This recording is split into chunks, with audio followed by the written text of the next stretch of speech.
Volkswagen, a brand that has long been synonymous with quality and German engineering, has become one of the most respected car manufacturers worldwide.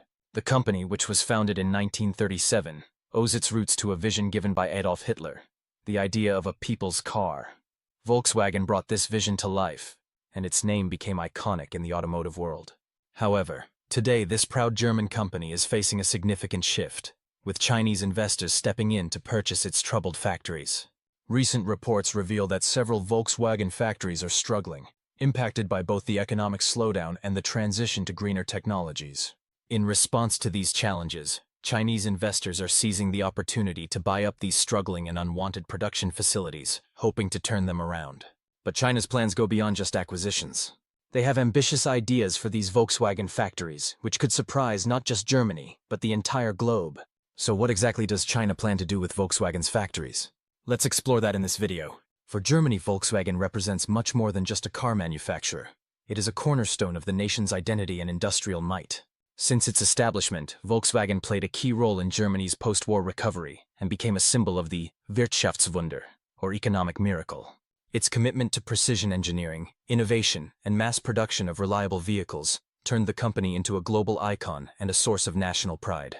Volkswagen's vehicles, such as the Beetle and the Golf, became household names worldwide, showcasing Germany's leadership in both technological and industrial advancement. These cars helped shape the global perception of Germany as a modern, industrious, and forward-thinking nation. Volkswagen's economic impact went beyond its cultural influence. It was also a powerhouse, providing thousands of jobs in Germany and internationally, with a vast network of production plants and dealerships solidifying its position as one of Germany's largest employers. Through turbulent times, Volkswagen's resilience remained evident. The company weathered economic downturns and expanded its influence by acquiring prestigious brands like Audi, Porsche, and Lamborghini, cementing its place at the top of the automotive world. However, this once unstoppable force now faces significant challenges that threaten its dominance. The global economic slowdown has heavily impacted the automotive industry, and Volkswagen is feeling the pressure.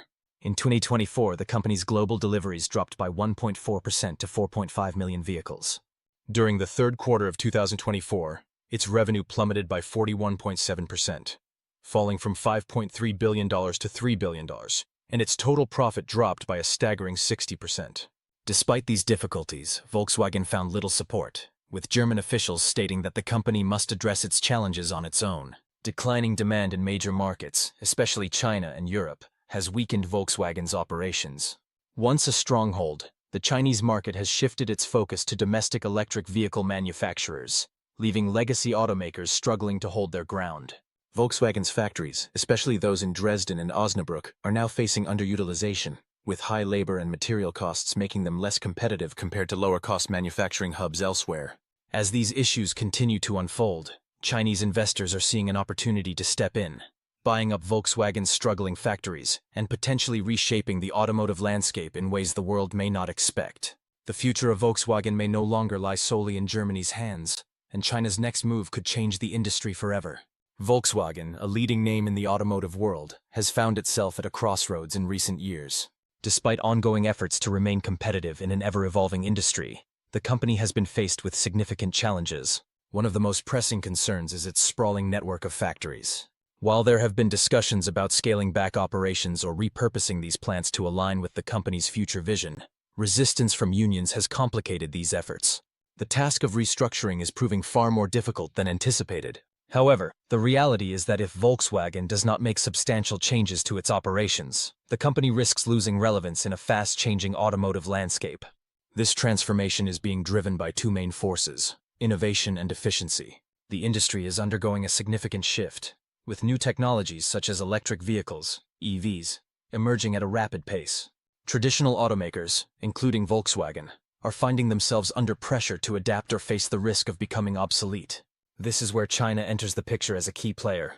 The automotive giant, once seen as a rival to Volkswagen's growing influence in global markets, is now poised to become a strategic partner of sorts. Over the years, China has taken significant steps to curb the growth of foreign automakers like Volkswagen, launching local brands and pushing the development of its own EVs.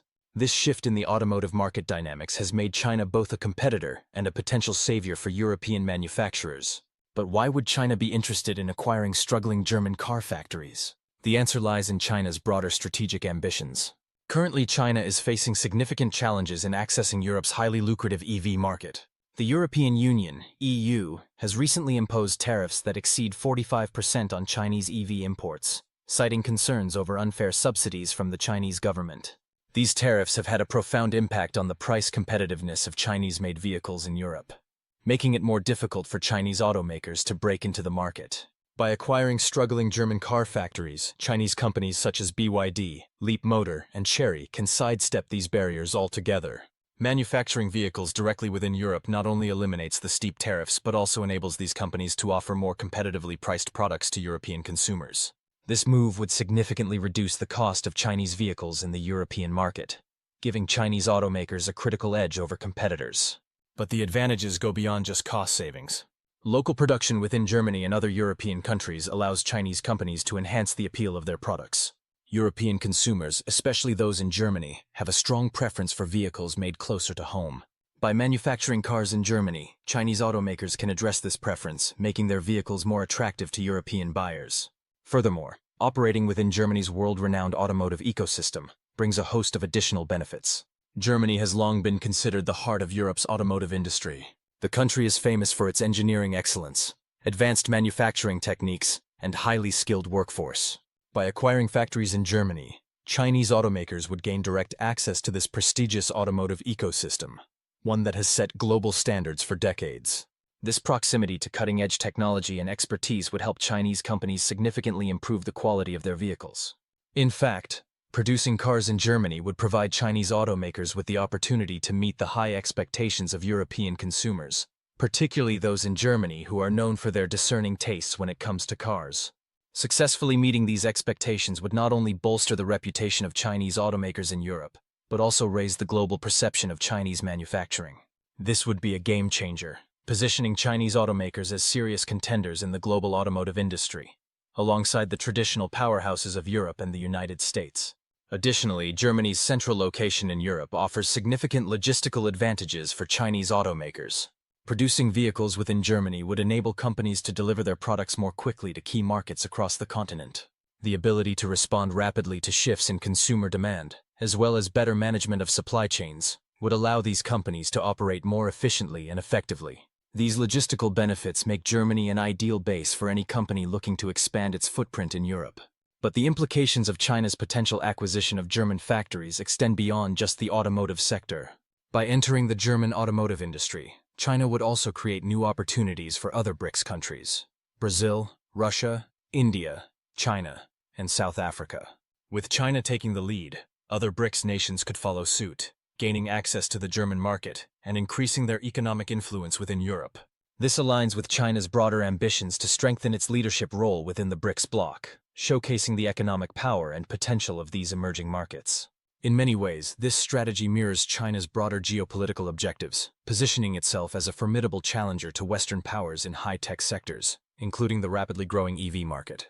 By acquiring factories in Germany, Chinese automakers not only secure a foothold in one of the most competitive automotive markets in the world, but they also send a strong signal that the BRICS nations are capable of competing with established Western powers in industries traditionally dominated by the US and Europe. This shift in the global automotive landscape is a testament to the rapid evolution of the industry. China's rise as a global automotive powerhouse is no longer a distant dream, but a reality that is reshaping global trade, technology, and perceptions of manufacturing quality. For Europe and the US, it presents both challenges and opportunities.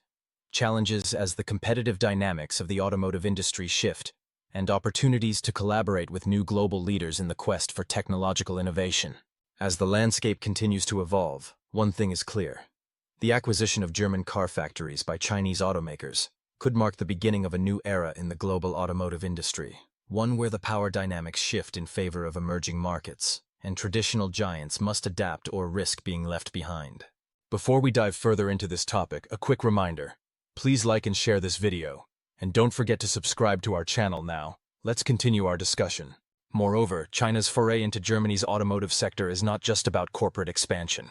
It's part of a broader, long-term strategy to position itself as a dominant player on the global stage.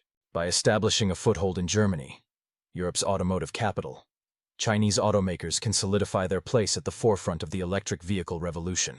This isn't just a business transaction. It's a geopolitical maneuver that could redefine the future of the global automotive industry. In conclusion, the stakes are high, and the implications of these shifts are vast. As China continues to expand its presence in Europe, its automotive industry stands poised to challenge traditional powerhouses, potentially reshaping the global market for years to come.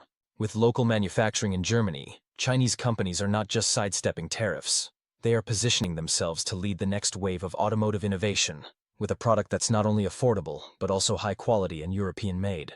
This is a new era for the global car industry, and China is ready to take the wheel. The potential sale of Volkswagen factories is a critical issue for Germany, one that holds both significant opportunities and considerable risks. On the one hand, this move could offer a much-needed financial lifeline to struggling automakers and underutilized factories. However, on the other hand, it raises serious concerns about the erosion of Germany's industrial sovereignty and the increasing influence of China in key sectors that are critical to the country's economic stability and security. Volkswagen, as we all know, is more than just a car manufacturer.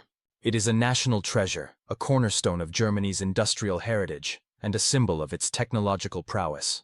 The idea of selling such an iconic company, one that represents the heart of German engineering excellence, to Chinese investors is bound to provoke intense scrutiny. The sale of Volkswagen to a foreign entity is not just a business deal, it's a matter of national pride. The German government, under the leadership of figures like Foreign Minister Annalena Baerbock, has already adopted a more cautious approach toward China. Baerbock has openly referred to China as a systemic rival, which signals a shift in Germany's diplomatic stance, adding another layer of tension to this already complex issue. If the sale were to go through, it could worsen Germany's already fragile relationship with China. The German government is faced with a delicate balancing act. On one side, there is the undeniable need to secure the future of Volkswagen, which is struggling to remain competitive, and on the other, there are the long-term risks of surrendering control over such an important asset to a nation that is seen by many as an economic and political rival. Interestingly, despite the political resistance that such a sale would encounter, Volkswagen could be left with little choice but to accept Chinese investment. China has the financial resources and willingness to support failing factories, something the German government may struggle to match, especially in the context of a declining automotive sector. Therefore, even if the German government stands in opposition, Volkswagen, with its management team at the helm, might still lean toward Chinese buyers due to the financial stability they can offer. However, the stakes are much higher than just the future of a single company. The potential sale of Volkswagen's factories also raises major concerns about national security. Chinese investments in Europe, particularly in high-tech and strategic sectors like automotive manufacturing, frequently raise alarms about the transfer of sensitive technology and the potential for foreign control over critical infrastructure. Volkswagen is not merely a car manufacturer. It is deeply intertwined with Germany's technological legacy, housing a wealth of expertise and innovation that has taken decades to develop. The prospect of Chinese ownership could exacerbate fears about Europe's over-reliance on China, potentially jeopardizing the continent's competitive edge on the global stage. Another significant concern is the impact this deal could have on European automakers, particularly in the realm of electric vehicles, EVs. If Chinese automakers were to set up production lines in Germany, producing EVs at Volkswagen factories, this could significantly intensify competition in the European market. While lower prices for consumers might be a benefit, traditional German brands like Volkswagen, BMW, and Mercedes-Benz could face a severe loss of market share. This could destabilize not only Germany's automotive sector, but also the broader European economic landscape, threatening thousands of jobs and undermining long-standing industrial frameworks. To prevent such a scenario, the German government would have to make some tough decisions. If it blocks the sale of Volkswagen factories to Chinese investors, it would need to find alternative ways to provide financial support to these struggling factories to keep them operational. However, this would set a costly precedent. Other struggling industries might then demand similar support, leading to an unsustainable financial burden on the government. Over time, this could transform Germany into a nation that preserves legacy industries, not for their competitive potential, but simply because of their historical significance. Such an approach would drain public resources and stifle innovation, turning valuable industrial assets into financial liabilities. Furthermore, blocking the sale of Volkswagen factories to China could severely strain Germany's diplomatic and economic relationship with China. China is a vital trading partner for Germany, and any move that appears to resist China's growing influence could have significant repercussions for Germany's broader foreign policy and international trade relationships. In the globalized economy, Germany must decide whether to cling to its industrial past or adapt to the shifting economic realities of the 21st century. What happens next depends on multiple factors: the stance of the German government, the response of powerful trade unions, and public opinion will all play key roles in shaping the future of this deal. While Chinese investors are undoubtedly eager to expand their presence in Europe, the political and economic resistance within Germany could delay or even derail the deal altogether. If the sale goes ahead, however, it could fundamentally alter the global automotive landscape. Chinese automakers could solidify their dominance in the EV sector, while signaling a broader shift in Europe's economic alignment. In contrast, Germany and Europe as a whole must weigh the immediate financial benefits of such deals against the long-term risks to their industrial sovereignty and global competitiveness. The question remains: how much of Germany's industrial legacy is it willing to give up in exchange for short-term financial relief? What do you think about China's strategy of using Volkswagen as a foothold in Germany to sell Chinese-made cars? Isn't this a brilliant way for China to bypass European tariffs and regulations by producing cars inside Germany itself? How do you think this will impact major European car brands like BMW, Mercedes, Audi, and Porsche? We'd love to hear your thoughts in the comments below. If you're interested in more videos like this one, be sure to subscribe to our channel and hit the bell icon so you don't miss our latest content. Thanks for watching, and we look forward to seeing you in the next video.